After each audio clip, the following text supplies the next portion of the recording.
Olá, eu sou o Júnior Mafra e sejam todos muito bem-vindos ao NovoCast, o podcast do nosso querido estado de Mato Grosso do Sul. Fala galera, eu sou Werner Bezerra e explico essa brincadeira que a gente faz porque há mais de 40 anos Mato Grosso do Sul e Mato Grosso são lugares diferentes. E aqui a gente traz pessoas que vão ressaltar a identidade do povo sul-mato-grossense. Eu sou Sabrina Baez e a gente está aqui hoje para contar mais uma história inspiradora, mais uma história de uma pessoa comum que fez a diferença na vida dela, encontrando o propósito de vida dela e certamente impactando a sua vida e a vida de outras pessoas. E a cada episódio exploraremos relatos reais de indivíduos corajosos que enfrentaram seus medos, superaram as suas angústias e encontraram confianças para serem considerados referências. Nós do NovoCast queremos que essas histórias sirvam de inspiração para você. Acreditamos que essas experiências compartilhadas possam guiar você na direção de novas possibilidades. E hoje a gente está com um convidado especial, acho que vai servir para muita gente. Já estou pensando em vários amigos meus aqui, inclusive, dessa entrevista. Vamos lá, Sabrina? Vamos, vem com a gente então nessa jornada de desenvolvimento pessoal, de superação, de descoberta, tendo a certeza que você que está aí assistindo a gente também pode chegar onde o nosso convidado hoje chegou. Basta você se dedicar. Eu vou ler rapidinho aqui, né, o nome do nosso convidado. Ele é juiz de direito, ele é pós-graduado em Direito Constitucional pela PUC de São Paulo, ESA, mestre em Garantismo, Direitos Fundamentais e Processo Judicial pela Universidade de Girona, na Espanha, e hoje atua como juiz auxiliar da presidência do Tribunal Regional Eleitoral. É o nosso querido Fernando Cury, que está aqui hoje também para falar de esporte. Ele é maratonista, já fez 4 meio Ironman 73, né? E o Ironman Full. Na verdade, a maratona ele não fez uma específica, mas dentro dessas provas todas também se corre a métrica da maratona. Dentro dessa aí tem umas 15 maratonas. Ele falou, não, eu não fiz maratona ainda. Eu falei, como assim, né? Então, Fernando, é uma alegria ter você aqui com a gente hoje. A gente agradece muito aí dentro da sua agenda apertada, tá com a gente esse tempinho para gravar o episódio. Prazer todo meu, Sabrina, Júnior, Werner, é uma grande alegria dizer a vocês aí do meu entusiasmo de poder compartilhar um pouco da minha história, né, daquilo tudo que eu prego na vida. E tentar ajudar as pessoas. Acho que sempre essa a finalidade, né? A gente está aqui na nossa vida é um intervalo entre a oportunidade que a gente teve de nascer e até a oportunidade que nós vamos ter ao final que vamos todos morrer. O que a gente vai fazer nesse intervalo é o que move, né, a nossa vida. Será um prazer imenso. Maravilha. Isso aí, galera. Papel e caneta, eu já comecei, o homem se apresentou, já comecei a anotar aqui. Papel e caneta aí, porque tem muito conteúdo hoje. Coisa boa. Vamos começar sabendo, assim, a gente sempre, rapidinho, você é daqui de Campo, você é do Mato Grosso do Sul, conta pra gente, você nasceu aqui, você veio de outro estado? Na verdade, eu sou natural de São Paulo, capital, paulistano. Meus pais vieram para cá com o principal objetivo de ter uma melhor qualidade de tempo e de vida com os filhos. Eu já tinha um tio meu por parte de mãe, que tinha fazenda ali na região de Ponta Porã, estavam explorando ali a região de Bonito, e aí eles pegaram esse gancho e vieram para Campo Grande. Meu pai é médico, a minha mãe é formada em administração, mas basicamente abdicou aí da carreira profissional para cuidar dos filhos, né? Nós somos em três homens, então imagino que não tenha nascido nada fácil. Quantos anos isso? Quantos anos? Eu vim pra cá, eu tinha 8 anos. Então foi a infância todinha aqui. Sou muito mais sul-mato-grossense do que paulista. Né? E como foi a sua infância? Fala pra gente um pouquinho sobre ela. No Mato Grosso do Sul. A minha infância foi sempre muito alegre, sempre muito, naquela época, né, brincando na rua, muitos amigos. Os meus pais sempre fizeram muita questão de receber meus amigos em casa, desde a infância até a adolescência. Então, às vezes a gente ia em festas, na época de carnaval de rádio clube, essas coisas todas, meus pais faziam questão que ao final reuníssemos todos em casa, acho que até para ele olhar nos olhos da gente, ver quem que exagerou, quem que não exagerou. E aí minha mãe fazia sopa de capelete, sopa de galinha lá para a galera comer, repor as energias. Às vezes meus amigos até dormiam em colchão lá em casa, tal, porque não tinha condição de voltar para sua própria Então a casa dos residência. seus pais era o ponte pós-festa. Era. Sempre foi. Que Então, legal. que eu acho isso uma estratégia bacana dos pais aproximarem os filhos, porque existem, numa fase da vida, tem coisas que é impossível você segurar. O importante é que você oriente bem e que você tenha um controle, né? É um controle realmente próximo para você poder estar ali intervindo quando precisa intervir. Porque a adolescência é uma fase bastante tumultuada, né? Por força das questões hormonais todas, enfim, a falta de experiência que o adolescente ainda tem com todas as questões do mundo. Então, eu acho que eles fizeram bastante certo quando não impediam a gente de viver a fase da adolescência, mas também, ao mesmo tempo, não deixavam a rédea solta a ponto de perder o controle daquilo que os filhos estavam fazendo. Sim, e eu sou muito ligado em paternidade, sabe, Fernando? Por exemplo, eu ressignifiquei, assim, meu filho também ele tem 5 anos, mas ele é cheio de espoleta. Mas eu entendo, assim, sempre...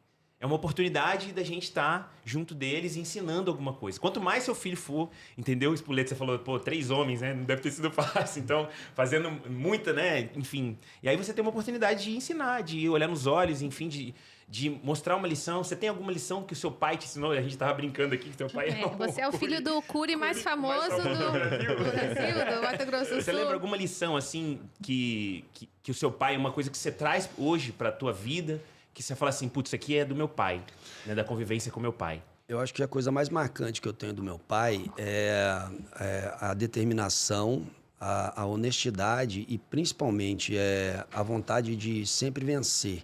A vontade de nunca desistir, apesar dos tombos que a vida vai nos dar, e isso é inevitável, ela dá em todo mundo. O meu pai, apesar de médico, né, teve aí sucesso, conseguiu alcançar cargos políticos e tudo mais, mas ele teve fases da vida, por erros dele mesmo, de tentar fazer negócios que não eram da área dele, que ele acabou sofrendo prejuízos, tendo aí, problemas financeiros. Ele perdeu tudo, mas ele em nenhum momento ele desistiu. Ele, às vezes, andava a pé para poder ir para o consultório, porque apreenderam o carro. Não teve dinheiro para pagar, enfim, as parcelas do financiamento. Ele ressignificou a vida dele por vários momentos. E recentemente, meu pai hoje, ele se qualificou muito em várias áreas e ele presta um serviço para o Poder Judiciário como perito judicial. Os colegas, a gente precisa dessa demanda e ele tem uma mão de obra muito qualificada. E você veja, ele com 74 anos de idade... Ele, há 6 meses atrás, ele falou assim para mim, filho, eu acordo todo dia animado e tô doido para trabalhar. Que massa. Então, isso é algo, assim, inspirador, né? Sim. Porque é um cara que... Ele teve os tombos que a vida deu nele, mas ele nunca desistiu. E isso, acho que faz muito parte da minha... acho que da minha personalidade. É impossível vencer alguém que nunca desiste, não é verdade? Exatamente. Não, e a vida, ela sempre vai nos derrubar em algum momento. Agora, o quanto você está pronto para levantar nas horas que precisar, né? Claro. E o quanto você vai ser o exemplo para pessoas como os filhos, por exemplo. Você falou de uma questão que me vem à mente, uma frase que eu sou fã. As palavras seduzem e os exemplos arrastam. E eu acho que esse é o lema da vida. Não adianta nada a gente falar e não fazer aquilo que a gente prega, né? E eu levo isso muito para minha filha. Essa conquista, essa experiência que eu tive com relação ao Ironman, eu desde o início... porque eu abdiquei, obviamente, de tempos de qualidade com a minha filha. A minha filha fica comigo quinta, sexta e sábado. E aos sábados eram os dias que eu treinava 6, 7 horas. Então, eu acordava 3 horas da manhã, 4 horas da manhã eu estava treinando, ela ficava dormindo com a babá. Eu voltava para casa às 11 horas da manhã, minha filha já tinha acordado. Eu perdi durante um bom tempo esse contato com ela. Mas o meu propósito, e eu sempre falava isso para ela, eu falava assim, olha, filha, você tem visto o esforço que o papai tem feito, porque é um sonho que o papai quer fazer.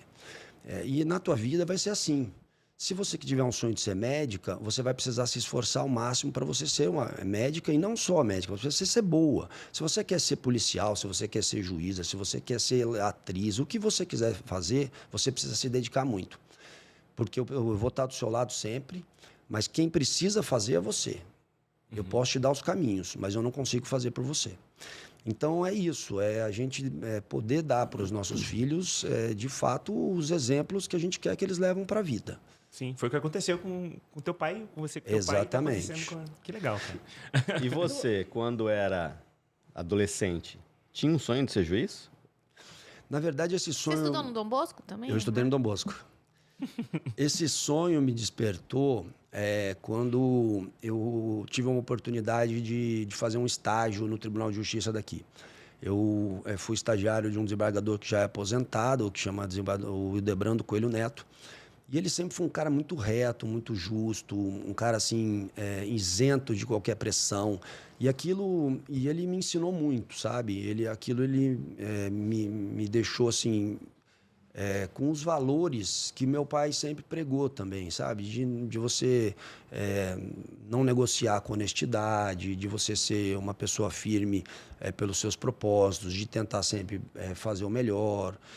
Então, a partir daquele momento que eu iniciei aquele estágio e vendo, né, a forma como ele trabalhava, a forma como ele buscava ser justo, né? Muitas vezes você, dentro do processo, você se vê em situações ali que você fica, às vezes, um pouco amarrado, você vê que a história que está por fora não é aquela, mas ali dentro você tem algumas amarras. E ele sempre foi um juiz que se preocupava em a gente tentar entender, de fato, a história das pessoas, o que levou elas a estarem ali naquele conflito. E isso me motivou bastante. A partir de então, eu comecei a estudar o direito, me apaixonei pelo direito realmente, e eu tenho certeza que vai ser pro resto da minha vida. E aí, essas maratonas que hoje eu faço no esporte, eu fazia nos estudos. E valeu a pena. Valeu. É legal esse teu olhar, assim, que normalmente hoje, em tempos de tecnologia, né? Em tudo, processo eletrônico, e você olha a tua fila lá e são números, né? E você tem essa consciência que atrás de um número tem uma pessoa, uma família, uma história, um pai, uma mãe, independente das mazelas, dos erros, acho que muda o jogo, né? Claro, doutor? Sem dúvida nenhuma. Você sempre tem que buscar uma solução mais justa ali para aquele caso, né? E eu acho que mais, você atende as pessoas com mais ternura, com mais receptividade, eu acho que com mais amor, mais empatia, que eu acho que é a função do Poder Judiciário. A função do Poder Judiciário qual que é? Pacificar os conflitos.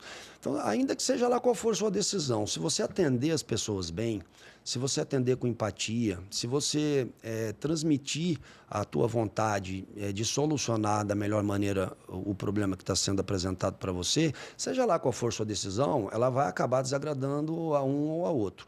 Mas as pessoas conseguem compreender melhor.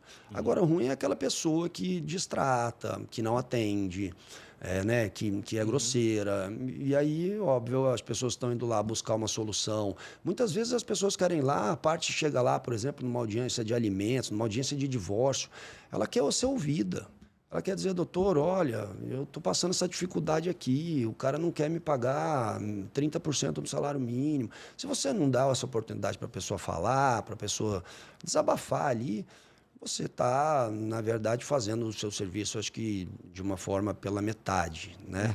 A gente tem um pouco dessa... Meio robotizado, né? Muito robotizado. Eu acho que falta no mundo como um todo essa empatia. É uma consciência, vamos supor assim, uma consciência de servir o outro. Porque assim, quando acumula, começa muitos processos, muito trabalho, muita coisa, a gente começa a olhar pra gente, não tô dando conta. E aí você começa a distanciar aquele número, né, da pessoa e da família, de tudo que está envolvido naquilo. Para de humanizar, né? Entendeu? E aí você começa a olhar só para você, né? Só para você e não começa a olhar para o outro. E eu acho que é isso que acontece, assim. Acho que é isso que está faltando, né? Essa consciência, assim, de servir o outro. Olha só. Puxando o gancho, eu queria ir para uma outra maratona antes da gente falar da maratona do full, da maratona. Porque essa pergunta foi a Claudinha, Marcelo, um beijo para vocês aí. A rotina de estudos. Quando você começou, você se apaixonou pelo direito, né? Você falou. Quando você falou assim, putz, eu vi ali o Hildebrando, quero ser como esse cara, né? Quero seguir uma carreira assim. Como é que foi a rotina de estudos? Como é que era? Foi difícil? Conta pra gente um pouquinho. Bacana, olha só. Eu, como estudante, eu também, em razão das dificuldades que coincidiram o meu momento ali de faculdade e tal, com essa fase de dificuldade financeira dos meus pais. E eu não podia utilizar isso para deixar de estudar, de deixar de fazer uma faculdade. Então, o que eu fiz? Eu, juntamente, inclusive, com o Beto Pereira, que hoje é deputado federal, a gente montou uma empresa de realização de eventos. E a gente fazia shows e festas em Campo Grande. E com esse dinheiro, eu paguei a minha faculdade, meu curso de pós-graduação, morei no Rio de Janeiro 2 anos, que eu iniciei minha faculdade fazendo a PUC do Rio. E quando eu retornei da PUC, e eu já estudando bastante, eu precisava trabalhar. Então, eu precisava acordar de madrugada, eu acordava da mesma maneira como eu fiz aí agora nessa rotina do Ironman, eu acordava às 3h30 da manhã. Quando era 4h15, eu estava sentado estudando, eu fazia um tereré, porque o tereré é estimulante, né? Tem cafeína, né? Tudo. Você toma? Sentava na cadeira e começava a estudar. Eu ia ali até umas 10h30 da manhã, direto, conseguia ter um tempo de qualidade ali de mais ou menos umas 6 horas de estudo. Tomava um banho e ia para o tribunal. Saía do tribunal e ia para a faculdade. E aí voltava da faculdade, ali 10h30 da noite, dormia cansado, e aí o outro dia a mesma rotina. Então, assim, durante os meus 2 últimos anos da faculdade, eu tive uma rotina de estudo aí de aproximadamente umas 6 horas por dia. E quando eu saí da faculdade, eu iniciei fazendo um curso de preparação à magistratura, que é a nossa escola da magistratura, que tem até hoje. E aí eu tinha essa mesma rotina. Eu, ao invés de ir para a noite para a faculdade, eu ia à noite para a escola da magistratura, sempre tendo uma rotina de 6, 7 horas de estudo por dia. E ao final, ali nos finais de semana, eu tinha uma rotina um pouco maior de estudo. Aos domingos que eu me permitia ter ali, depois do almoço, eu descansava, até para poder pegar energia para iniciar a semana novamente. Mas é isso, eu fiz isso durante anos, até que deu certo e eu passei com uma rapidez relativa, porque eu formei num ano, fiz a escola da magistratura no outro, no ano seguinte, eu já fui aprovado no concurso da magistratura daqui. Esforço. E como escolher qual concurso? Como que você sempre soube que você queria ser juiz? Foi a partir do momento que eu comecei a estagiar no Tribunal E é voluntário, de foi Justiça. voluntário o seu estágio? O meu estágio foi voluntário. Legal, isso aí não é ganhava legal. nada. Isso aí é legal demais. Na verdade, eu queria te perguntar o seguinte, para quem está fazendo direito, para quem entrou agora, explica rapidamente assim, qual que é a diferença de um juiz, um promotor e um defensor? Porque às vezes as pessoas não sabem na prática o que cada profissão faz, né? Certo. Não sabe. A Defensoria Pública atua para prestar assessoria jurídica às pessoas economicamente necessitadas. Então, eles têm um filtro lá também, para que eles possam ali ter a certeza de que aquela pessoa que está buscando os serviços da Defensoria realmente não tenha condição de pagar um advogado sem ter o prejuízo do seu próprio sustento. Então, eles advogam, entre aspas, para as pessoas que não têm condição de pagar um advogado. O Ministério Público, ele atua de 2 maneiras, ou como sendo o autor da ação, e, por exemplo, na grande maioria dos crimes no Brasil, é só o Ministério Público que tem a titularidade da ação penal, porque o Estado deu a essa entidade essa exclusividade, né? Com algumas exceções, obviamente, previstas na lei. E quando ele não atua como autor, ele atua como custos legis, que chama, é o fiscal da lei. Algumas determinadas demandas, por exemplo, envolvendo crianças, há um interesse que sobrepõe e que extrapola tão somente aquele interesse entre mãe e filho ou pai e filho. A tutela dos interesses da criança e do adolescente interessa ao Estado. Está na Constituição, que todos têm o dever de proteger a criança com prioridade absoluta, garantir a sua evolução para suas próximas gerações. Então, o Ministério Público, tratando-se de qualquer caso que envolve criança, ainda que ele não seja o autor da ação, ele também atua na fiscalização, para verificar se os direitos dali da criança estão sendo de fato garantidos, se o processo prosseguiu ali e observou todas as suas formalidades. E o juiz, ele recebe as demandas de todas as partes, do próprio Ministério Público, enfim, e julga. né? A gente tem a função de julgar, mas a nossa função, eu acho que também vai muito além de julgar. Como eu falei um pouquinho antes, a nossa função é pacificar. Então, quando você, por exemplo, procura com que as partes se acertem de uma forma consensual, a gente está pacificando um conflito. Muito melhor do que quando você dá uma sentença. Porque quando você dá uma sentença, você está desagradando alguém. Não tem como dizer, olha, vocês empataram, vão para casa e continuem do jeito que vocês estão. Perde, né? Não tem como. Um vai ganhar e o outro vai perder. Mas quando você chama as partes para uma conversa, para um diálogo, para uma mediação, você consegue resolver aquele conflito de uma maneira que, se não 100% todos saiam satisfeitos, eles saiam pelo menos 60% satisfeitos, ambas as partes. E aí você pacifica melhor o conflito. Então, assim, eu acho que a gente tem um grande desafio aí do Poder Judiciário, é a gente investir, até como uma forma também da gente tentar prestar um melhor serviço, porque as demandas estão cada vez mais crescentes. São milhões e milhões, a gente tem quase um processo por habitante no Brasil. Ou seja, são quase 200 milhões de processos tramitando. Nós não temos, obviamente, juízes capazes de dar conta a essa demanda. Então, a gente precisa investir em soluções alternativas de conflito que não sejam simplesmente a sentença. Então, acho que esse é um grande desafio aí que nós temos aí de pacificar o conflito através dessa conciliação, da mediação, que vai facilitar muito. E aí vai do perfil da pessoa, então, também, né? Se você quer juiz, é uma coisa mais assim de decisão mesmo. O juiz não pode fazer nada assim porque ele quer, ele tem que ser... O promotor pode, né? Ele pode estar olhando e já tomar uma atitude dependendo da situação. O juiz já tem que receber. Isso. Né? Existe um princípio que chama o princípio da inércia da jurisdição. Eu, como juiz, não posso ser o autor da demanda. Eu falo assim, olha, você está fazendo isso, eu vou te ajudar aqui. Eu não posso. Eu recebo a demanda.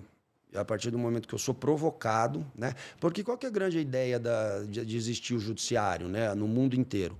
As partes, dentro do convívio social, é proibido no Brasil a autotutela. Então, assim, eu bati, o Júnior bateu no carro do Werner. Ele não pode chegar para você, pegar você no pescoço e fazer com que você pague, né, os prejuízos, ou você, ou vice-versa, pague os prejuízos que você teve.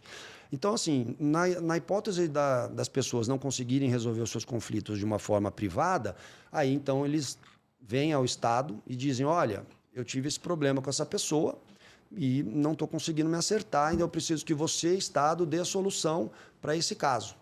Então, essa que é a ideia da existência, né, de um status, por isso que se fala que a jurisdição é substitutiva à vontade das partes. Se vocês se acertarem, ainda que a solução não seja justa, mas para você estar bem, o Estado não tem nada a ver com isso. Então, o Estado só entra quando tem algum problema a ser resolvido. Exato. Por isso que precisa ser provocado. E eu faço essas perguntas porque a minha filha está fazendo direito. Beijo, filha! Está no segundo semestre de direito, né? E a gente tem conversado lá em casa. O que a faculdade de direito pode te proporcionar? O que você pode ser, né?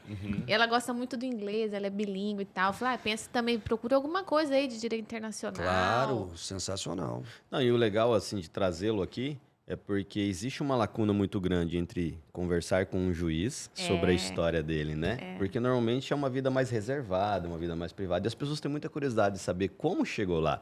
Porque realmente ser juiz hoje é o ápice de uma profissão muito legal, de certa forma. Da carreira jurídica, né? Exatamente.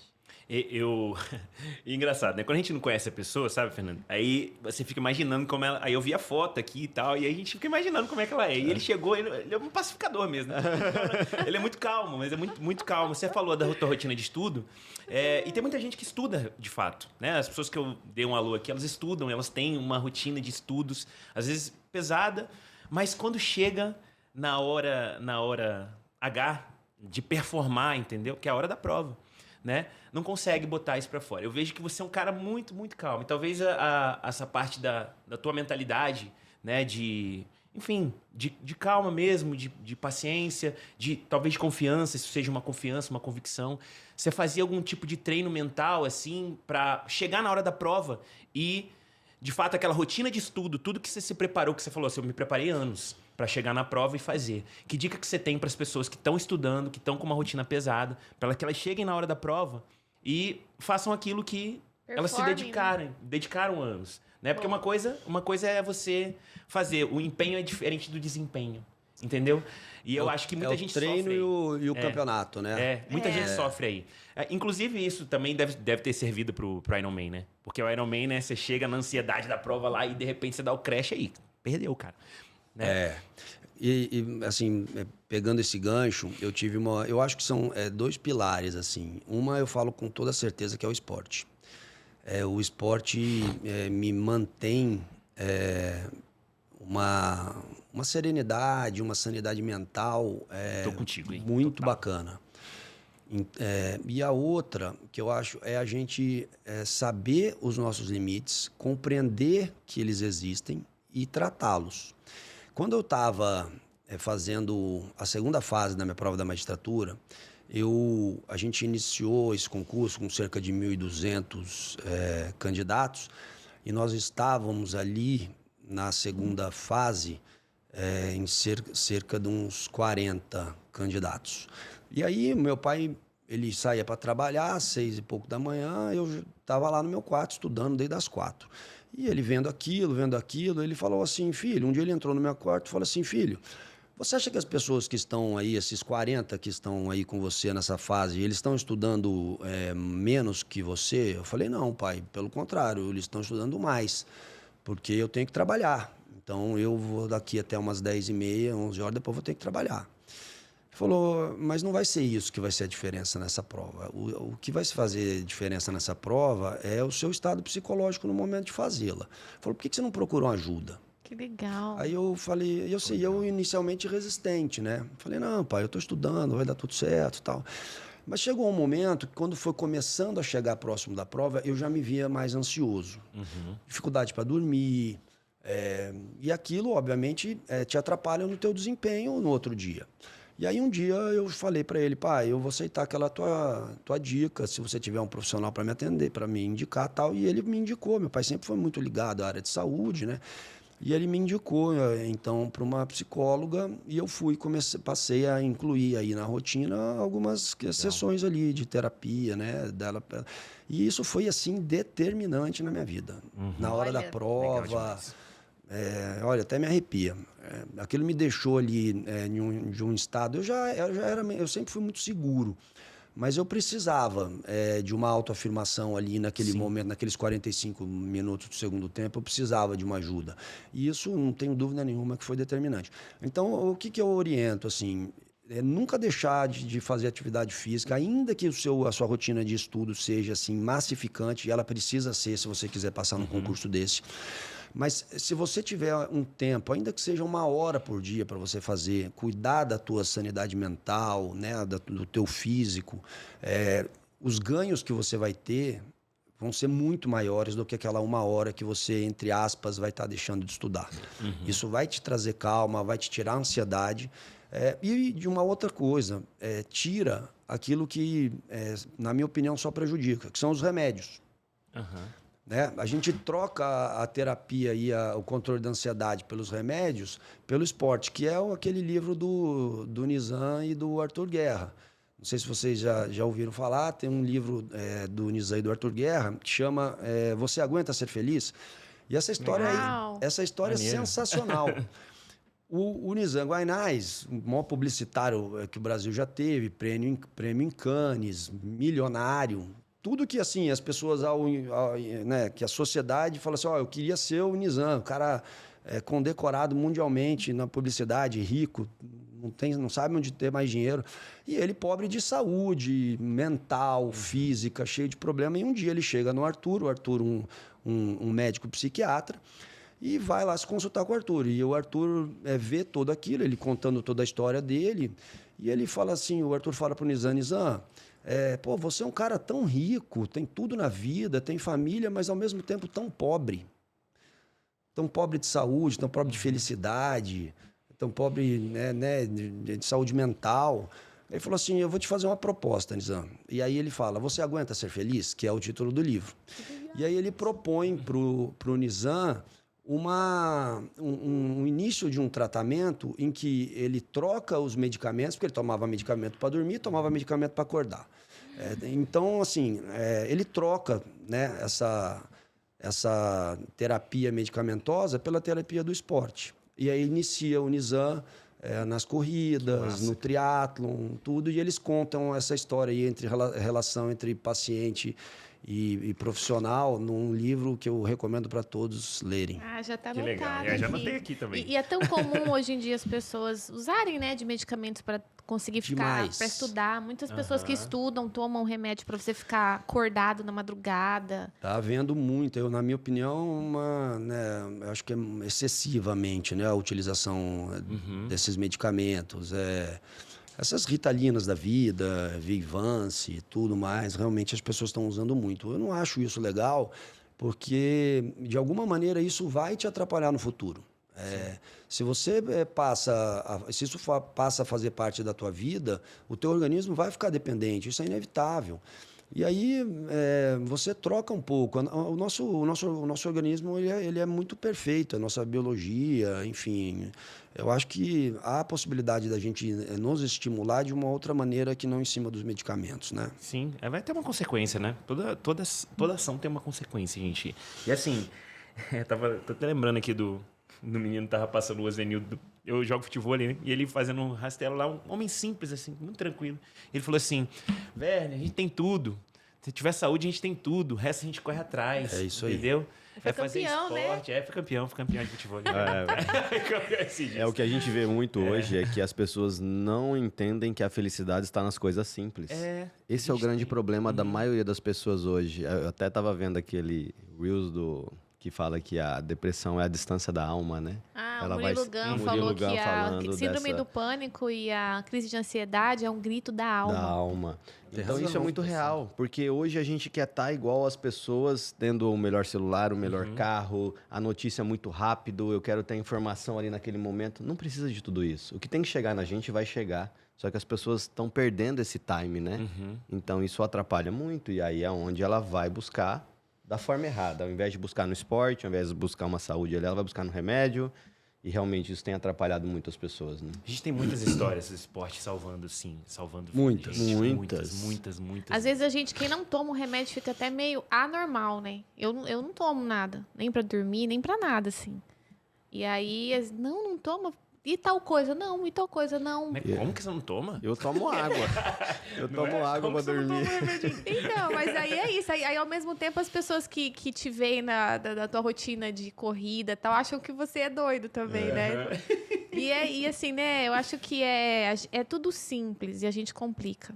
Né? É a gente dormir mais cedo, acordar mais cedo, ter consciência do que a gente come. Lá em casa, a gente tá nesse processo de consciência, assim, de melhorar a alimentação e praticar realmente atividade física, ser intencional. Eu acho que você começou o podcast com uma linha temporal muito interessante de quando a gente nasce até a nossa morte. E é muito curto esse tempo. E quando Muito a gente tem curto. consciência de que a gente tem que fazer o nosso melhor e que a gente é finito, né? Eu acho que muda tudo. Então, as pessoas vivem como se fosse infinito, né?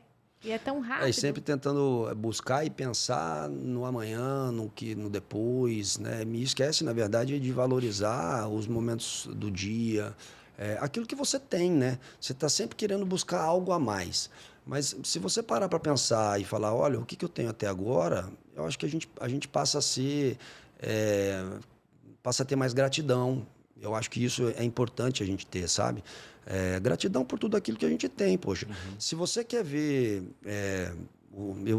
quando eu quero, assim... Minha filha, eu faço muito isso com ela, sabe? Ela fala, não é só doar o brinquedo. Eu pego ela e levo lá no Jardim Los Angeles para ela conhecer a realidade das crianças que estão lá, na periferia, enfim, seja lá onde for, com muito mais dificuldade que ela, para ela poder compreender e dar valor naquilo que ela tem. Outro dia eu peguei ela, eu falei, vamos separar os seus brinquedos, vamos lá na ACC.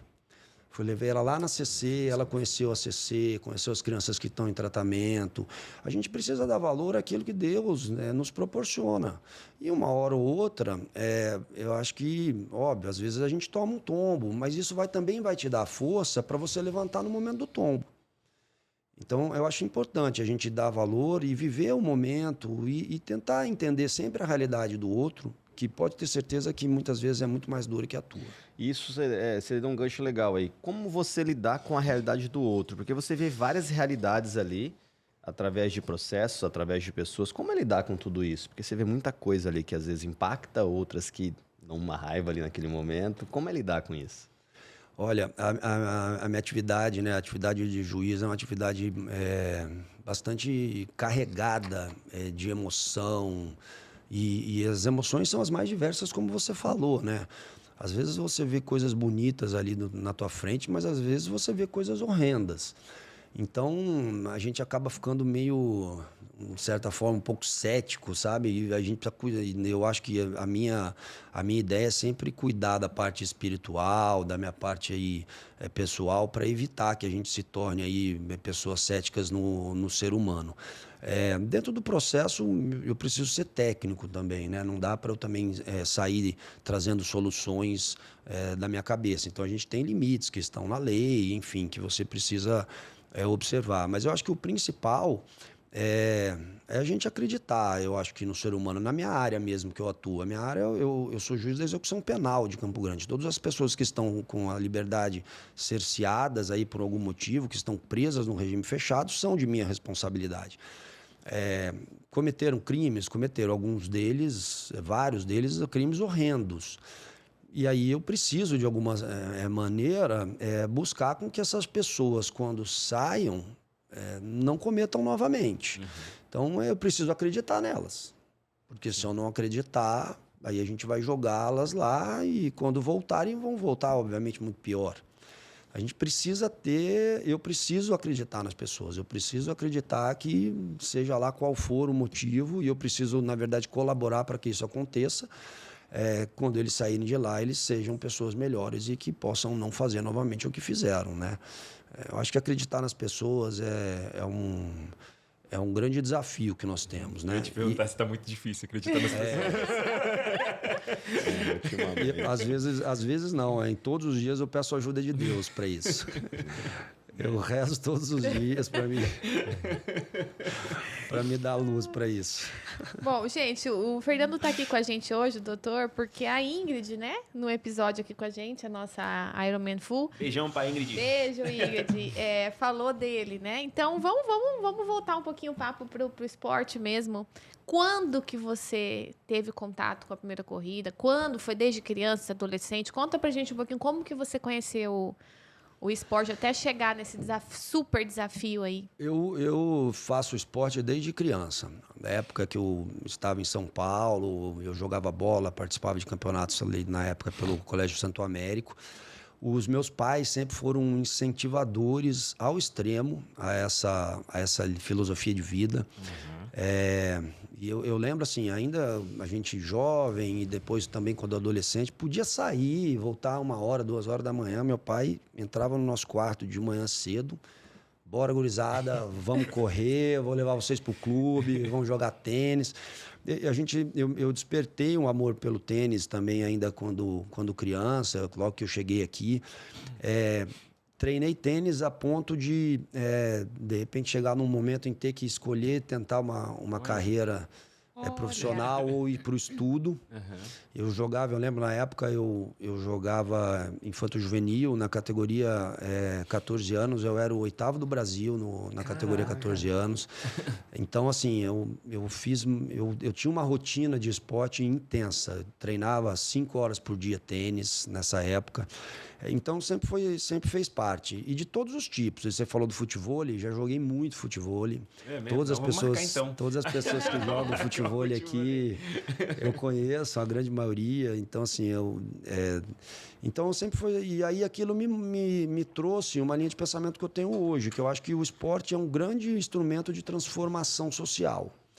Eu, quando fui juiz aqui da UANA, eu montei um projeto em que eu dava aula de tênis gratuitamente para crianças que não, obviamente, que não tinham condições Gente, que legal! que nunca teve Muito acesso, né? Elas não sabiam o que era E o tênis. é difícil, Um né? esporte É um elitizado, esporte, bem exatamente. um esporte que demanda investimento, é raquete, é roupa, é bolinha, torna gripe e tudo mais. E eu tenho muitos amigos também nessa área de tênis, e aí eu trouxe essa ideia para os meus amigos aqui de Campo Grande, e falei, olha, eu estou com um projeto assim. Então, assim, eu recebia muitos materiais, recebia tênis, enfim, raquetes. E aí eu levei para Aquidauana esse projeto, chamei a secretaria lá de educação, e aí uma das coordenadoras lá da escola falou assim, doutor, eu tenho uma ideia. Ao invés da gente atender só os melhores alunos, porque eu quis fazer essa relação entre esporte e também escola. Você vai ter essa oportunidade desde que você seja bom aluno. Aí ela falou assim para mim, doutor, por que a gente não tenta resgatar os maus alunos também? Vamos dar umas vagas para aqueles que são ruins também, porque daí talvez eles vão melhorar. E foi sensacional. A gente misturava ali, entre os alunos havia aqueles que não tinham nenhum interesse pelos estudos e que teve um grande progresso depois que passaram a fazer o tênis, e aqueles que também estavam sendo acho que condecorados pelo desempenho que eles tinham na aula. E eu acompanhava o boletim todo, saía o boletim, a diretora de cada escola me mandava, eu olhava, chamava a criança. Então, assim, foi isso. Eu acho que o esporte é um grande instrumento de transformação. Isso é legal porque mostra realmente aquela frase que fala, né? Você é o meio que você convive. Sem dúvida. Então, quando você traz pessoas que não têm uma visão de crescimento no meio de pessoas que estão em um crescimento, você faz com que elas melhorem. Isso é muito legal, né? E eu acho que talvez uma das grandes ideias aí desse intervalo que eu tô tendo aí na vida é essa, a gente transformar para melhor a vida das pessoas. Aí é possível, né? Também Sabrina fala assim, o que você está fazendo, né? Em vez de reclamar, o que você está fazendo para melhorar? Né? E aí você vai, vou criar um projeto aqui para... E aí essa ideia de buscar os meninos que não estão, sabe? Que não estão... esse menino aqui tá meio difícil, vamos puxar ele pro esporte. Porque todos nós seguimos exemplos, como você mesmo falou, né? O exemplo arrasta. Qual exemplo eu tenho dentro de casa? Você fala sempre. Né? Claro. Qual o exemplo que a gente tem dentro da nossa casa? Qual o exemplo que eu tenho dos meus amigos? Qual o exemplo que eu tenho do meio que eu convivo? É bom ou ruim? Se é bom, eu vou ser uma pessoa buscar sempre o melhor. Se é ruim, eu vou estar sempre... Porque é o exemplo que eu tenho, é o meio que eu convivo, né? Então isso vai dizer muito de quem você é ou de quem você pretende ser, né? As pessoas que você tem convivido hoje, com certeza. Mas, Fernanda, tem 4 Ironman aí, tem 4 Ironman 70-30. 70.3, 70.3, que já é uma prova assim, muito difícil, e um full. Eu percebo assim, né? Fez tênis e aí vai pra competição. Também sou assim, começa a me dedicar pro esporte. Eu já quero competir. Eu lutei boxe aqui, tudo eu fiz isso. Comecei no esporte, daí eu quero competir. Futebol é a mesma coisa, quero competir. Corrida, quero fazer uma corrida grande. Cheguei a começar a me preparar para o Ironman, mas é como você disse no começo, tem muita coisa envolvida, né? Você perde muita coisa, é uma escolha, você deixa de fazer, né? Abdica de muita coisa. E eu falei, não é o momento. Meu filho tinha acabado de nascer, eu falei, não é o momento, mas eu vou voltar, vou fazer ainda. A minha pergunta é a seguinte: da onde que você falou assim, caraca, vou fazer o Ironman, por que é um sonho para você? O que representava o Ironman para você? Então, eu iniciei fazendo triatlon há uns 5, 6 anos atrás, e fui indo devagar, né? E aí, quando eu já estava num estágio, eu estava inscrito na prova do Ironman 70.3 de Florianópolis, vem a pandemia. E aí vem a pandemia, os caras cancelam a prova e eu continuo treinando. E aí, no outro ano, vai ter. Aí eu treinando, não vai ter mais. Aí o Rafael Bittencourt, que é meu treinador, um dia ele pesquisando os Ironmans aí pelo Brasil e tal, ele pegou e me mandou, falou, cara, você tá treinando aí há 2 anos, igual um camelo. Cada vez que cancelava essa prova era um banho de água gelada, né? Vai ter uma prova no México e lá os caras não estão cancelando. Aí eu olhei aquilo, cara, me inscrevi na hora, comprei passagem, já falei, você vai comigo e tal. E aí eu fiz o primeiro Ironman 73 no México. Aí depois a pandemia foi diminuindo, as provas foram sendo retomadas, eu fui fazendo. E o ano passado, eu fui morar em Brasília. E aí eu tinha uma rotina de treino em Brasília, mas não era algo que me permitia me preparar para o Ironman. Mas eu sempre, na minha opinião, sempre foi assim a cereja do bolo de quem faz triatlon fazer um Ironman. Porque isso envolve muita coisa. Não é só você fazer a prova. É você ganha força. A cada treino você fica mais forte. A cada obstáculo que você supera, você vê que tudo você pode quando você quer e quando você faz por onde. Então, assim, quando chegou no final do ano passado, em dezembro, eu já havia, o ano passado só, eu já tinha feito 2,70,3. Então, eu estava bem no meio do caminho. Quando em dezembro eu resolvi voltar para Campo Grande, eu falei assim, opa, eu vou ter uma rotina mais tranquila, no sentido assim, de ter realmente rotina. Em Brasília eu não tinha rotina, não sabia a hora que eu ia almoçar, não sabia o que outro dia, às vezes eu tinha que ir, você está em Brasília, mas tem que ir para o Maranhão, do Maranhão você tem que ir para o Rio de Janeiro, eu viajava muito. Aí quando eu venho para Campo Grande, eu falei, pô, eu tenho uma oportunidade talvez de fazer o Ironman que eu tanto quero. E aí eu falei com o Rafa, ele falou, cara, você que sabe, se você... E aí eu vim ali, rapaz, naquele processo, maturando isso em dezembro, né? Faço, não faço, tal. Fui passar o final de ano com a minha namorada na Bahia. Quando eu voltei, eu precisava de um esforcinho ali para eu poder, de um incentivo para eu poder tomar coragem de fazer. Aí no dia do meu aniversário, eu estava com alguns amigos ali, tomando uma cerveja, não sei o quê, comemorando meu aniversário, e me deu um estalo, eu peguei, sentei na cadeira e comecei a mexer no celular. Aí um dos meus amigos me falou assim, o que você está fazendo, pô? Vamos comemorar teu aniversário. Ele falou, eu estou me dando um presente. Ele falou, como assim? Eu estou me dando um presente, vou me dar de presente um Ironman. Que de fato foi um presente, pô.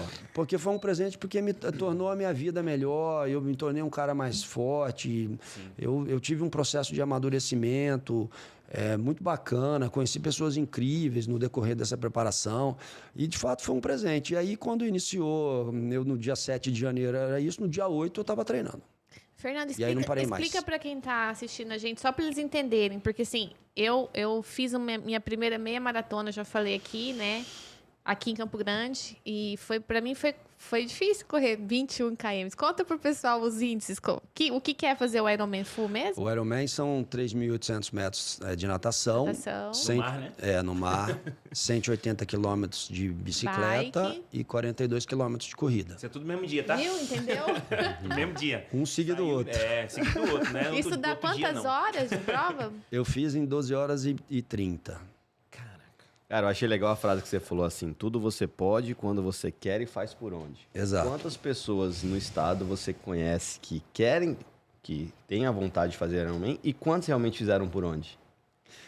Mas aí a gente vai... Eu acho que eu vou muito no que o Werner falou. Ele acabou de dizer assim, eu ainda não fiz porque eu tinha outros projetos, mas você pode ter certeza que eu vou fazer. Eu não tenho dúvida que ele vai fazer. Legal. No momento que ele tiver com a vida organizada, eu não tenho dúvida que ele vai fazer. As pessoas precisam de fato querer. E querer não decidir, né? você querer não é simplesmente assim, você almejar alguma coisa. Tudo que você quer na vida, você precisa fazer por onde. As coisas não vêm de mão beijada. E é bom que seja assim, porque aí os valores da conquista são muito maiores. Quando você ganha as coisas, não é que está errado, mas é óbvio que não tem o mesmo valor daquilo que você conquista pelos seus próprios esforços. Então, eu acho que é isso. As pessoas querer, existe um hiato entre querer e conquistar, que é aquilo que você faz. E, assim, na preparação, você nunca perde, entendeu? Se você não Exatamente. alcançou... não subi no pódio. Eu podia não ter subido no pódio agora, nesse fim de semana. Eu subi, fui campeão. Mas eu não podia não ter subido. Mas, assim, eu me preparei, eu tô ganhando. O Bernardinho tem uma frase, ele fala assim... A vontade da preparação tem que ser maior do que a vontade de vencer. Se você tiver uma vontade de se preparar muito maior, você não perde. Porque uma hora vai acontecer. Você Exato. vai terminar a prova, você vai subir no mais alto. E o legal da gente que busca algo, né? É sempre entender que o caminho a percorrido tem que ser muito melhor do que a chegada. Porque a chegada é um processo, mas esse caminho ele tem que ser gostoso, ele tem que ser feliz, ele tem que valer a pena. Claro, tem que valer a pena. Porque aquilo lá é um momento, né? Não. O momento que você passa, terminou a prova é um momento, mas aí você lembra de tudo. Eu acho que na hora, a emoção de você terminar é tudo que você lembra, tudo assim, ó. Cara, toda a preparação, você falou. Conheci pessoas incríveis, me tornei um cara muito mais forte, entendeu? A prova é a cereja. É a cereja mesmo. Meu filho lembra até hoje dos 21, porque quando eu cheguei, né, peguei a medalha, a hora que eu fui ajoelhar pra Deus, assim, sabe, pra agradecer, assim, eu tava em êxtase, assim, de repente eu abro o olho tal, que eu tenho um casal de gêmeos de 5 anos e uma de 18. Chegou todo mundo e meu marido me abraçando. Ainda esses dias o Arthur falou, mamãe, e os seus 21K, né? É o que a Ingrid fala. Certamente a tua filha fala. Meu pai é o Iron Man. Certamente ela fala. A relação com a minha filha nessa prova foi muito bacana, assim, porque como eu falei para vocês, né? Desde o início, eu contratei uma empresa de um videomaker para fazer um roteiro aí, um histórico, um documentário de tudo como é que foi essa preparação. Bem bacana isso aí. Depois eu posso disponibilizar para vocês. E aí, no decorrer dessas filmagens, eu fiz questão de gravar um vídeo com a minha filha, que eu coloquei ela sentada, e eu falava para ela, né, que o meu grande propósito de fazer essa prova, além de um crescimento pessoal, de um sonho que eu tinha, era de mostrar a ela que por mais difícil que seja o desafio que você coloca na tua vida, se você tiver determinação, se você tiver fé, se você fizer por onde, você vai conseguir. E é isso que eu sempre falei para ela. E aí, um dia antes da prova, eu fui deitar cedo, pedi para que levasse ela, eu levei ela para Florianópolis e tal, e pedi para que levasse ela até o meu quarto. Quando ela entrou lá, eu sentei na cama com ela. Hoje ela tem 8 anos, naquela época assim, né? Foi em maio, ela tinha 7. Falei, Lelê, o papai amanhã vai ter talvez o maior desafio da vida em termos de esporte. Vai ser difícil, eu vou sofrer, mas você viu tanto que o papai se preparou. Você viu tanto que o papai perdeu tempo com você, o tanto que eu acordei de madrugada, o tanto que eu me preparei. E eu não vou desistir. Você pode ter certeza que eu não vou desistir. E por isso que eu vou conseguir. E eu quero que você faça isso na tua vida. Tudo que você quiser, o papai vai estar do seu lado. Mas você que vai ter que fazer por onde. E se você nunca desistir, eu vou te dar condição de você chegar onde você quer. E aí, na prova, vieram todas aquelas condições desfavoráveis de tempo, que eu acho que a Ingrid já contou para vocês, né? Aqui. Foi a pior edição em termos de condições climáticas do Ironman Brasil em 21 anos. Então, era chuva, frio, vento. Quando eu terminei a bicicleta, a parte da bicicleta, e saí da bicicleta, entreguei minha bicicleta para poder entrar, para poder me trocar para correr, eu comecei a ter uma tremedeira involuntária decorrente de um início de hipotermia. Olha. E eu tremia de não conseguir tirar minha roupa. E aquilo me assustou muito. Meu mental foi um pouco ali, sabe, me causou um pouco de estresse.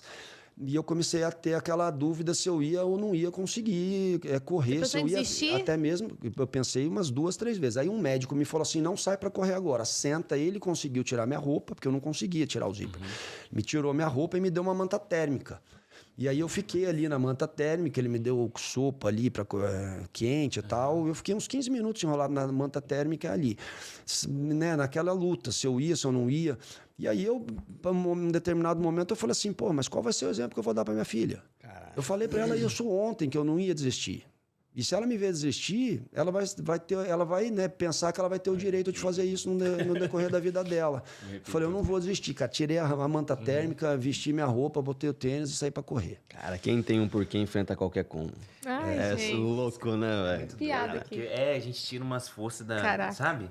Às vezes numa proporção muito menor, assim. Às vezes você tá, sabe, na última repetição e aí o teu treinador tá falando mais uma, e você tira. Mas da onde vem isso, gente? Você fala, da onde vem isso? Sabe? Essa força. Mas é o exemplo que ele queria mostrar pra filha. Foi isso que fez. Sem dúvida. É muito então, assim, tem uma capacidade, assim. Eu iniciei fazendo todo isso, querendo ajudá-la, e chegou no final, no momento que eu mais precisava, quem me ajudou foi ela. Olha aí que massa. Como é a vida, né? Puta, muito legal. Nossa, Que legal. lição, mano. Não, Show. e assim, às vezes as pessoas estão escutando a gente, te vendo, e falam, nossa, aqueles malucos ali, né? Que estão fazendo o Ironman, ou aqueles outros doidos que sobem o Everest, sei lá. E hoje eu entendo, assim, a motivação, e isso é normal. O anormal é você estar lá no sofá, maratonando Netflix, comendo qualquer coisa, acima do O ser peso, humano precisa ter triste. desafios Aquele pessoais. domingo né? no fim do dia, todo mundo com ansiedade da semana, tem medo da semana. Isso é anormal. Né? Então, e até tem o livro do Frank lá que fala Em Busca de Sentido, que ele aborda a questão do suicídio. Ele fala que um dos antídotos para você achar o sentido da tua vida é o esporte. Porque o esporte te dá disciplina, ele vai fazer você Exato. sair da cama todo dia no mesmo horário. Você vai deixar de comer aquilo outro para você entrar. Então, na verdade, nós temos uma farmácia interna. Exato. Sim, Né? claro. Falou Antes tudo. da gente tomar a melatonina, Claro. não sei o que lá, né? A Serotonina e gente tudo tem isso, todos os todas ainda a gente tá aí. neurotransmissores, né? Sim, Que claro. conectam a gente com a felicidade, com o Sim, sono. os hormônios. Não é? E o nosso organismo produz. A gente só precisa estimular. Se a gente, faz um teste na sua casa aí agora, vai lá e abraça alguém da tua família por mais de 40 segundos. Vai lá, coração com coração, abraça aí, você vai liberar ocitocina. É isso aí. Não é? Acorda cedo, vai praticar atividade física. Então, assim, tá tudo na gente, é tudo perfeito. Só que a gente complica a vida. Faz a nossa parte. Deus pode fazer tudo por você, menos a sua parte. A sua parte você tem que fazer. É isso aí. Tem uma pergunta interessante aqui, Fernando. Se tem alguma coisa que você fez ou deixou de fazer até hoje, nessa jornada aí da tua profissão, você se arrepende, de repente, de não ter sido tenista? Como que você vê toda a tua jornada até aqui? Não, especificamente com relação ao tênis, não. Na época que eu estava nessa fase aí, de jogando, participando de campeonatos brasileiros, enfim, eu tive uma lesão na lombar, que aí acabou me tirando um pouco da... E eu estava naquela fase entre estudar para fazer faculdade ou tentar, enfim, essa carreira aí. Mas não é isso. O que eu gosto de fazer muito, o que eu deixei até por uma questão da rotina da minha vida, é de ensinar, de dar aula, de transmitir, né, conhecimento. Eu acho isso muito bacana. Eu dei aula na Unidep, dei aula no CDB, dei aula na Escola da Magistratura daqui. Ontem mesmo eu fui dar uma aula na Unidep, porque você falou que tua filha faz segundo semestre, Né? né? É o CDB. Eu dei aula ontem sobre a justiça eleitoral para os alunos de primeiro semestre. Hoje é algo que eu sinto falta, mas que eu não estou conseguindo incluir na rotina, mas que, sem dúvida nenhuma, eu quero voltar a fazer. Porque eu acho muito bacana essa relação de troca, né, que você tem no ambiente universitário, a necessidade de você estar sempre atualizado. E os alunos, até por ser uma geração diferente, a cada momento eu acho que te trazem aí surpresas, enfim, te ensinam também sobre a vida. Momentaneamente é isso que eu não tenho feito, que eu gostaria de voltar a fazer. De resto, eu acho que eu levo minha vida sempre buscando fazer aquilo que eu gosto mesmo. E o momento mais feliz foi o Ironman? Ou teve algum momento mais feliz até hoje? É um só que eu Se posso você puder escolher? escolher assim, ó, o momento mais incrível da sua vida. Isso, olhando pra jornada Olhando pra todinha. sua jornada toda, qual foi o momento E mais agora? incrível, E agora? assim? O nascimento da minha filha. Ah, legal. É difícil, né? Legal. Não tem como. Eu tenho Complicado, complicadíssimo. Eu tenho 6 filhos. Então foram 6 nascimentos impactantes. Eu espero ter mais, se Deus quiser. Você sabe que ele tem 6 filhos. Por enquanto. E aí vai vir mais, ele vai fazer Vamos um time pra de nossa futebol. roda? Ele vai fazer um time. Eu ia perguntar dos projetos do futuro, mas é esse, né? De ensinar. Dá um bom professor, cara. Ser um bom professor, porque Aqui, ó. é muito calmo. Muito calmo e tem muita clareza na fala, né? Vai nessa aí. E tem espaço Bacana. na internet também, né? De repente, tem espaço na internet. Tá. De repente na internet, né? Quem sabe a gente não vê aí o professor Fernando. Vamos lá pra roda?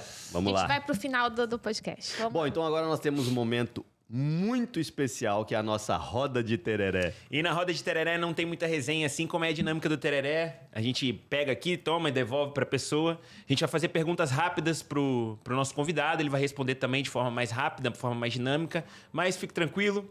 Mas eu vou pedir pro... Quem tem que ficar tranquilo sou eu. Porque eu peço pra todo mundo ficar tranquilo. Todos os convidados são tranquilos aqui. Beleza? Vai lá, Sabrina. Tá. Quem que é o Fernando Cury, além da profissão de juiz, enfim? Quem é você? Eu sou um cara de muitos amigos, bastante alegre e apaixonado pela vida. Qual que é o seu primeiro pensamento ao acordar? Meu primeiro pensamento ao acordar é rezar, agradecer a Deus pelo dia anterior e pedir a Ele que me proteja e me faça uma pessoa do bem durante aquela jornada que eu vou ter dali em diante. Qual é a paixão do Fernando? A minha filha. Qual que é o nome dela? Helena. A Helena, beijo pra Helena. Fernando, e alguma coisa te tira do sério? O que te tira do sério? Porque você parece ser bem calmo, É né? difícil. Eu acho que a desonestidade, sabe? Isso me tira do sério. E você tratar e combinar com as pessoas e não cumprir. Eu acho isso um defeito que eu não gostaria de ter. O seu valor inegociável seria a honestidade? A honestidade. É. E qual foi a pessoa que mais marcou a sua vida? Acho que o meu pai. Obviamente junto com a minha mãe. Meu pai, pela dureza que ele sempre foi muito com a gente, no sentido de cobrar. Eu fui, acho que o filho que mais apanhei, porque eu acho que eu tenho certeza que eu merecia. Mas isso foi muito bacana porque me tornou homem, sabe? Me tornou uma pessoa ciente dos meus deveres. E minha mãe, assim, uma pessoa com uma ternura incrível e que até hoje se dedica para os filhos e para os netos. Legal. É engraçado, né? O meu pai também era muito duro, militar, assim. E por muito tempo eu não entendia isso. Meu pai não queria ser meu amigo, mas se tornou meu melhor amigo. É muito louco, né? Porque ele sempre falou, eu não quero ser seu amigo. Sempre falou bem, eu nunca entendi isso. Mas ao longo aí você vai amadurecendo, você fala assim, putz, cara, meu pai é meu melhor amigo. E ainda bem, né? Que ele não quis ser meu amigo e ele se tornou meu melhor amigo. Mas talvez ele tenha feito isso na época certa, né? Para fazer você entender que você precisa enxergá-lo como autoridade de pai e que você também precisa ter as dificuldades para que façam você crescer. Igual o pé de café, né? O pé de café, ele chega um determinado momento do ano que não tem chuva. O que ele faz? Aquele caule dele vai mais para o fundo em busca da água. Se você rega o pé de café, o que vai acontecer? O caule, que precisaria ir mais para o fundo para buscar água, não vai. E aí ele vai se tornar um pé fraco. Às vezes não vai florescer. Legal, hein? É isso. Nós viemos de uma geração diferente, né? Eu creio que na sua época também era assim, nossos pais não perguntavam se a gente queria algo, ele falava, ó, tá aqui, você vai comer isso e acabou, isso. é o que tinha na mesa. Hoje os pais falam, o que você quer? Você acaba criando pessoas fracas, né? E Esse é um grande... eu sempre pergunto o que você tem do seu pai, né? Porque meu senso de humor, assim, esse jeito, é muito do meu pai. Meu pai, um dia vocês conhecerem ele, puta, ele é uma figura. E eu não entendia, porque assim, só comigo que ele era dureza, sabe? Eu falava, cara, esse cara tá... Entendeu? Esse cara tá de sacanagem. Fala pra gente qual é a sua principal virtude. Eu acho que é lealdade, né? Honestidade. Uau. O seu propósito, Fernando? O meu propósito é buscar, dentro daquilo que está dentro do meu controle, fazer o bem e tornar um mundo melhor para minha filha, enfim, para netos, quem sabe. E viver a vida bem, né? Fazer o bem. Eu acho que isso é o mais importante. E dentro desse propósito, certamente você vai deixar um legado, né? Que legado que você quer deixar para o mundo? É esse mundo melhor? O legado que eu quero deixar para o mundo eu acho que é a mensagem de que todos nós aqui estamos com um propósito. E o nosso propósito precisa ser sempre buscar ajudar. Então, se a gente puder transmitir amor, empatia, óbvio que tem horas que também eu fico bravo, enfim, mas você ter muito mais momentos de buscar o auxílio às outras pessoas, enfim, do que simplesmente olhar para o próprio umbigo, você vai ser lembrado, né? Porque tem pessoas que morrem e jamais são lembrados, porque nesse intervalo da vida foram pessoas pobres, que não ajudaram, né? Que não trouxeram algo significativo aí para a sociedade. E tem pessoas que são lembradas para o resto da vida. É isso, eu acho que essa é a minha grande intenção, porque como você disse aqui, todos são finitos. Um dia nós não estaremos mais aqui. E o que nós queremos que lembrem, né, de nós quando nós não estivermos mais aqui? Acho que essa é uma filosofia importante aí que eu levo na minha vida. Legal. Me lembrou até numa frase que fala assim, que a gente não é imortal, mas a gente pode ser eterno no coração e na mente das pessoas, a Isso. depender o quanto a gente impacta a vida delas, né? Exatamente. Tem algum sonho que você ainda não realizou e quer realizar?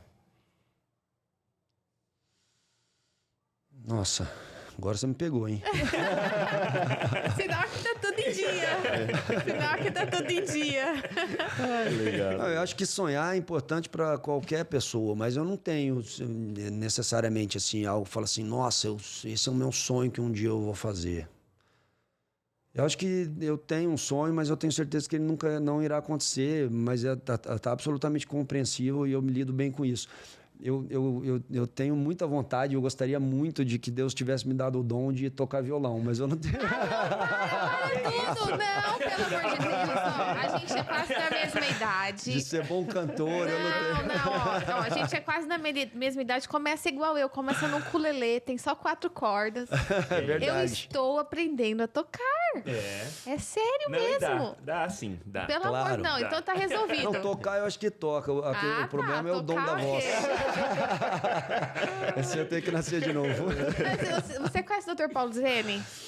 O promotor de justiça? Ah, o Paulo Zene, claro. Ele tem uma banda. Ele É também verdade. nunca achou. Ele é um exemplo que ele começou a tocar e cantar há pouco mais de 3 anos. E hoje ele canta na banda assim. Nunca Ó. achei que eu fosse cantar. Aham, coisa mais legal de ver. Aham. Então, quem sabe tá mais próximo. Dá sim. Só depende de mim. Só. E deixa eu te contar uma história. Quem vem aqui fica amigo do NovoCast. Não, eu acho vamos já que... marcar um futebol aí. Ah, então. Tá fechado. Agora a gente é amiga, a gente tem um juiz amigo nosso, né, doutor isso aí. Fernando. E aí, quem que você indicaria? Tem alguém que você falou, poxa, aquela pessoa tinha que estar aqui também no NovoCast para contar a sua história. Tem alguém que você queria indicar pra gente? Alas. Já sei, right now? Você sabe que eu fiquei muito com vontade de conhecer teu pai também, quem sabe, né? Ele foi a primeira pessoa que me veio na Pô, ele cabeça. tem histórias. Eu sou fãzaço dele. meu né? pai. Ele sempre... Ele vai, assim, nossa, vai ser divertidíssimo. Ele vai Pronto. contar não só a história da vida pessoal, mas a história da medicina. Ele foi ele foi quem implantou o serviço de atendimento médico de urgência aqui, né? Então ele tem cada história. Meu pai já derrubou porta de hospital no pé, porque o hospital estava escondendo maca. Porque o que acontece? Quando chega a ambulância, se você tira a maca da ambulância e entra com ela no hospital, você imobiliza o carro. E aí a ambulância não pode sair para fazer outro atendimento. E aí o hospital, não querendo receber, escondeu, some com a maca. Caralho. E aí Olha. contaram isso pra ele e ele foi lá e deu uma pesada na porta, arrombou a porta e tava lá, um monte de maca. Tá bom, depois a gente conecta com você pra pegar o contato Cara, dele. muito legal essa E a história. última pergunta, a gente sempre faz essa pergunta, a pergunta final do podcast. Se você pudesse deixar uma mensagem que vai aparecer em todos os celulares, todos os smartphones, todas as televisões, não tem como escapar da mensagem do Fernando. Que mensagem você deixaria pro mundo se você tivesse essa oportunidade? Sermos mais gratos por aquilo que temos e principalmente buscar ajudar e fazer o bem às pessoas. Acho que é fazer o bem, né? Se for uma mensagem assim mais impactante, Faça o bem. Fazer o bem, não importa a quem. A quem? Você Muito aguenta legal. ser feliz? Cara, é legal. Eu acho legal, assim, a imagem que se tem de um juiz, né? De uma pessoa muito carrancuda, muito Sisuda. séria. Eu tive uma oportunidade, não creio que seja da sua época, de ter um amigo meu, assim, que a gente conversava muito, apesar de ele ser bem mais velho que eu, que era o seu Jurandir Rodrigues Brito. Era um cara incrível, que foi um juiz também. E Eu ele conheci. era muito humano, ele era, sabe, aquele cara assim, que falava, ô, Júlio. E era muito legal, sabe, trocar ideia. Eu e minha esposa gostávamos muito de conversar com ele. E a gente vê que por trás de um juiz, por exemplo, existe um ser humano, né? cara? Claro. Que tem uma vida, que tem uma história, que tem uma família, que tem sonhos, que tem dores. É muito legal poder trazer isso e mostrar pra galera, né? Sem dúvida nenhuma. O mais importante que eu acho, principalmente na nossa profissão, é a gente ter humildade. Porque é muito poder, você acaba, enfim, intervindo na vida das pessoas.